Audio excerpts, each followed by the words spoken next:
հասկանանք ինչքան է յուրացնել դասը, հետո նոր կարծնենք նոր դասի։ Ո՞րն է մեր նախորդ դասը։ Ասացիքան։ Նախորդ դասը մթնոլորտի կազմը եւ կառուցումը։ Մթնոլորտի կազմը եւ կառուցվածքը։ Բացի դրանից ինչ ես հասկանում մթնոլորտ դասերով։ Ես հասկանում եմ, որ Երկրի օդային թաղանցներ, այո, կամ զանգվածներ։ Իսկ կարող ես ասել մթնոլորտի կառուցվածքը, ինչ գազերից է բաղկացած։ մթնոլորտը կազմված է Գազից, ածխածու գազից եւ ամենաշատը որ գազներ։ Ազոտը, քանի տոկոս։ Այո, տոկոսները բացա։ Ազոտը ազոտը 71%-ն է, իսկ 21%-ը դա, իսկ մնացած մի տոկոսը դա բոլոր այդ գազերը իրար խառնվում։ Նրանք բոլորը իրար հետ կոչվում են օդ։ Նրանք բոլորը միասին կոչվում են օդ։ Ունի շերտային կառուցվածք։ Ըստ շերտերի կարող ես ասել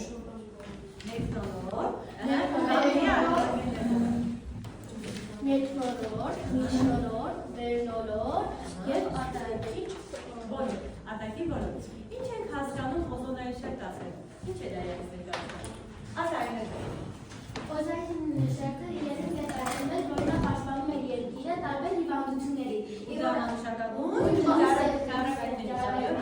Եվ որ արևմտամարաշակագույն լույսերը արտագում, օզոնի շերտը դա Ինչ է նման է բախում, եթե ասել են վերմակի նման բախում, երկրի այո, դրանք շահացնեն երկրի մակերևույթ, իսկ քանի կիլոմետր բարձրության վրա է գտնվում ասա Սվետա ջան, օզոնային շերտը գտնվում է 25-ից 30 կիլոմետր բարձրության վրա, իսկ որ շերտի սահմաններում ներքնոլորտի թե վերնոլորտի, այո, ներքնոլորտի, որտեղ ներքնոլորտը 0-ից մինչև որ կիլոմետրն է, ասա Սերգեյ ջան, ներքնոլորտը ապրես, իսկ վերնոլորտը կապնի, իսկ վերնոլորտը 55-ից մինչև 90 կիլոմետր։ Ապրես դու, իսկ ինձ ասում եք որ շերտներ խոսում եղանակաստեղծ գործարը, ասել եք չէ, Անդրևը, Կարմուտը, Քամին, Արևը, որ ոլորտում են ներքնոլորտում երեխաներ, այլ և ասած մենք ներքնոլորտ դավանում ենք եղանակաստեղծ գործարան։ Հիմա ես ձեզ հարց, իսպես? Կարմուտը, այո, Արևը, ինքնաթիռները երեխաներ ասում են մինչև 25-ից 30 կիլոմետր թռչում, հետո ներքնոլորտում ավելի շուտ, 55 կիլոմետր, թռչունները բոլորը ամեն ինչ կատարվում է ներքնոլորտում։ Երեխաներ, հիմա մի քանի հարց ուղղակի կանցնանք, պատասխանները ըստ շարքերի ես կհարցնեմ։ Ուրեմն, ինչ է կոչվում երկրի օդային թաղանթը։ Երկրի օդային թաղանթը, ասած մթնոլորտ, ապրես, որ գազը տիրապետող եղել մթնոլորտի ձևավորման պահին։ Ասա Բացե ջան, ածխալ? Այո, ածխածու գազ, հիշում եք երեխաներ, մենք ասեցին եղել է շտվածնային և անշտվածնային փուլ։ Մթնոլորտի ձևավորման ամենասկզբից եղել է ածխածու գազը, իսկ հետո արդեն եղել տիրապետողը եղել թթվածինը։ Որ գազն է ներկայումս տիրապետում երեխաներ, ասա հայրո, մթնոլորտում որ գազն է։ Ազոտը, քանի տոկոսն է։ 78%-ն է։ Հիմա երեխաներ, ինձ ասում եք, ճիշտ է թե սխալ։ 4 հարց եմ կարդում, հետո նրանք են անդրադառնանք մեր նոր դասին։ Ուրեմն, ածխածու գազի տեսակարարչիռը ավելանում է մթնոլորտում, թե ոչ։ Այո, ինչ է դերակապ, Սերգեյ ջան։ Ավտոմեքենաների ապրես, էլ ինչերի։ Այո, գործարանների, ճիշտ տնտեսական, գործունեության, հետևանքով, չէ։ Մի Հասմիկ ջան, ինձ ասում ես, որ մթնոլորտն ունի շերտային կառուցվածք, չէ։ Հիմա շերտերը նորից է սպառվում։ Ներքնոլորտից սկսի։ վերնոլորտ, մթնոլորտ եւ արտաքին միջնորդ եւ արտաքին ոլորտ։ Մարիամ ջան, կամնի։ Ինձ ասում եք վերնոլորտը քանի կիլոմետր սահմաններում է տարածվում։ Սերգեյ ջան, 55-ից մինչև 50 կիլոմետր։ այո, մինչև 50 կիլոմետր։ Ներքնոլորտն անվանում ենք ինչ։ Ներքնոլորտներ անվանում ենք որպես եղանակաստեղծ գործարան։ Երեխաներ, մենք որ բարձրանում ենք մթնոլորտ, յուրաքանչյուր 1000 մետրին, ասել են չէ ձեզ։ Օդը ավելի ծանրանում է։ Նվազում է։ Ծանրանում է։ Նվազում է։ Օդը մթնոլորտային ճնշումը 1000 մետրին նվազում է 100 մմ։ Իսկ ջերմաստիճանը կբարձրանա ու կնվազի։ Քանի աստիճանով ասել ենք յուրաքանչյուր 1000 մետրին 5-ից 6 աստիճանով։ Ուրեմն մեկ հարց ձեզ տամ երեխաներ, ո՞րն է մթնոլորտի ամենաբարձր շերտը։ Ասացեք իդեպ։ Արտաքին մոլորտը։ Իսկ ո՞րն է մեր այսօրվա դասը։ Ասացեք։ Մթնոլորտի տաքացում։ Մեր այսօր դասը։ Մթնոլորտի տաքացում։ Ինչպես է տաքանում օդը։ Արևը տաքացում է երկիրը։ Երկիրը պտտում է արևի շուրջ, իսկ արևը տաքացում է երկիրը։ Երկիրը կրակելով արևի տաքությունը տաքացում է օդը։ Բայց քանի որ սառը օդը ավելի ծանր է եւ ավելի խիտ է տաքոթից, սառը օդը ծանրանում է, իջնում է ներքև, իսկ օդը բարձրանում է վերև։ Նաեւ երկրագնդում կա օդաջերմային գոտիներ։ Երկու բարեխառն, մեկ տակ եւ երկու ցուրտ։ Ուրեմն սկսում ենք տակից, մեկ տակ, երկու բարեխառն, երկու ցուրտ։ Եվ դες ասել եմ, հիմա առանձնացում են նաեւ երկու սառնամանիքային գոտիներ։ Դրանք կան դասագրքեր, որոնք ընդունում են եւ ավելացնում սառնամանիքային գոտին, կամ նոր դասագրքեր, որոնք չեն ընդունում եւ չեն ավելացնում։ Արնա ջան, մի հատ գծի։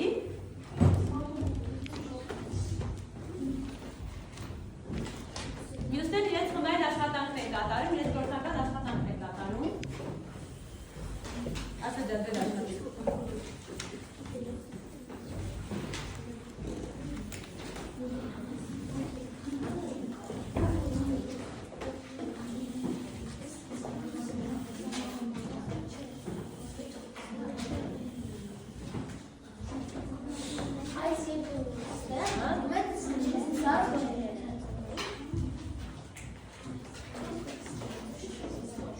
Շուրջ գործիները, այո։ Իսկ սառնամանիքային է որտեղ լինիալին է դրվում։ Ապրես, բևերներում։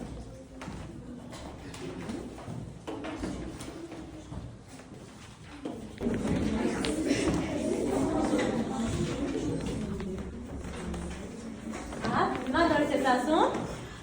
թվարկում ես տակ գոտուց, արդեն տակ գոտուց հյուսիս և հարավ, չեն խորանում, երեխաներ կրկնվում են։ Գոտին, հյուսիս և հարավում բարեխառն գոտիները, հյուսիս և հարավում ցուրտ գոտիներ եւ սառնացած գոտիներ։ Սառնամանիքային գոտիներ։ Հիմա միայն բոլորը նայում եք քարտեզին, նույն գոտիները, Արինա ջան, նույն գոտիները քարտեզի վրա եք ցույց տալիս։ Բոլորը նայում եք քարտեզին, մենք նույն ջերմային գոտիները ցույց տանք նաեւ քարտեզի վրա։ Ասում ենք մեկ տակ, հասարակապի երկու կողմերը տարածում մեկ տակ գոտին, երկու բարեխառն, հյուսիսում եւ հարավում, երկու բարեխառն, երկու ցուրտ գոտին երեխաներ ջան, եւ այստեղ արդեն մոտավորապես այս մասերը եւ սառնամանիքային գոտին արդեն բևերներում։ Մենք ո՞ր գոտում ենք ապրում։ Մենք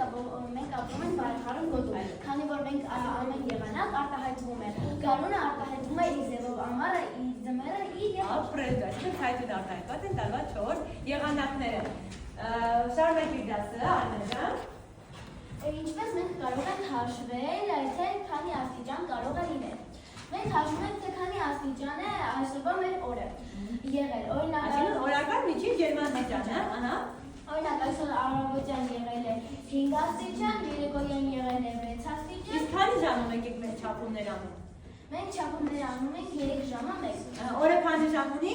24 ժամ։ Այսինքն մենք քանի չափում ենք կատարում։ 8 չափում։ Այո, 24-ը բաժանում ենք 3-ի, իսկ այդ 8 չափում։ Մենք 8 չափումներ կատարում ենք, այդ 8 չափումները գումարում ենք իրար եւ հետո բաժանում ենք 8-ի։ Այո, բաժանում ենք 8-ի եւ ստանում ենք օրական միջին ջերմաստիճանը։ Իսկ հետո մենք որոշենք ամսական միջին ջերմաստիճանը, ինչ կանենք։ Ապա մենք պետք է հաշվենք ամսվա բոլոր օրերի աստիճանները եւ բաժանենք այդ թվականները։ Այդ ամսվա օրերի թվին, թե եթե փետրվարն է, ուրեմն 28 կամ 29։ Իսկ ինչպես կորոշենք մենք տարեկան միջին ջերմաստիճանը։ Արդեն բոլոր ամիսների, եւ կբաժանենք ինչի։ Քանի ամիս ունենք։ 12։ Այո, կբաժանենք 12-ին եւ կստանանք տարեկան միջին ջերմաստիճանը։ Աֆրիկայում միկրոկլիմատներից վրա, որը եղել է 10 աստիճան, իսկ աստիճան, Ցելսիուս, իսկ ամենացուրտը եղել է Անտարկտիկայում -89 Ցելսիուս։ Այո։ Տաքոթը սառը օդից ավելի թեթև է եւ դրա պատճառով տաքոթը ելնում է վերև եւ սառը մնում է ներքևում։ Հետո որ սառը արդեն սկսում է տաքանալ եւ նույնպես սկսում է ելնել վերև։ Բարձրանալ վերև։ Բարձրանալ վերև եւ այդպես տաքոթը առաջանում է։ Մեր մոտ ինչպես է տաքոթը առաջանում։ Ինչպես է տաքանում օդը։ Արևենք տաքոթը ստանում ենք արևից, արևակից կամ մեր մոլորակը ջերմային էներգիա ստանում է արևակից։ Արևի էներգիան սպառվող ռեսուրս է համարվում թե անցած։ Արևը միշտ կա, եւ մենք ջերմություն ենք ստանում արևից։ Արևից ճիշտ եք ասում։ Ասած ջան։ Եթե մակերևույթը անապատ է, ապա նա ավելի շուտ է տաքանում, ավելի լավ է գնանում տաքությունը։ Եթե ջուր է կամ կանաչ տարած, տաքացումը համեմատաբար դանդաղ է։ Մենք ասում ենք թե երեխաներ ջուրը դանդաղ տաքանում է, դանդաղը ցածում։ Եվ դա պատճառը որ ասում ենք այստեղ ամբողջ ամառվա ընթացքում օվկիանոսի իր մեջ է գլանում արևի եկող ավելորդ ջերմությունը, իսկ ձմռանը տալիս է հարակից տարածքին, որպեսզի սառնամամիկներ չլինեն։ Ամռանը եթե չգլանի երեխաներ կառաջանան միայն անապատներ, ձմռանը միայն սառցադաշտեր։ Դրա համար ջուրը, օվկիանոսը իր մեջ գլանում են արևից եկող ճառագայթների ջերմության ավելցուկը, հասկացա երեխաներ, եթե չգլանի զոհ չի լինի։ Հատիատի երեխաներ ոնց ինքը ջերմությունը բերում է համասարակշռության մեջ է պահում։ Հիմա մի հատ ամփոփենք դասը։ Մեր մոլորակը ջերմային էներգիա ստանում է արևակից։ Սառը օդից շատ թեթև է եւ տաքոթը բարձրանում է վերև, սառը օդը մնում է ներքևում։ Իսկ կարող եմ ջրի հետ կապված նույն բանն ասել։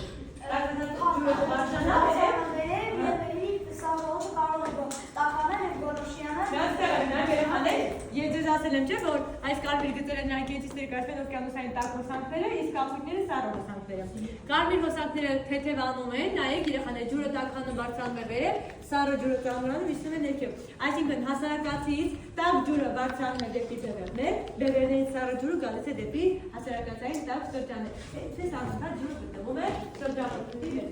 Եվ այստեղ մի բան է մոռանում, որ օվկիանոսի ջրի հատակի ջրի ամենաթաձև ջերմաստիճանը լինում է +4 աստիճան։ Եվ մենք գիտենք, որ +4-ում ջուրը չի սառում, չի սառցակալում։ Ցամաքի մակերևույթը համ տաքանում է արագ եւ այլ համետ սառչում է արագ սառչում է։ Իսկ ջուրը միշտ դանդաղ սառչում է, ավելի արագ է սառչում կամ տաքանում։ Փորձենք տեսնենք այս բաժակով կլինի մեր մթնոլորտային ճնշումը։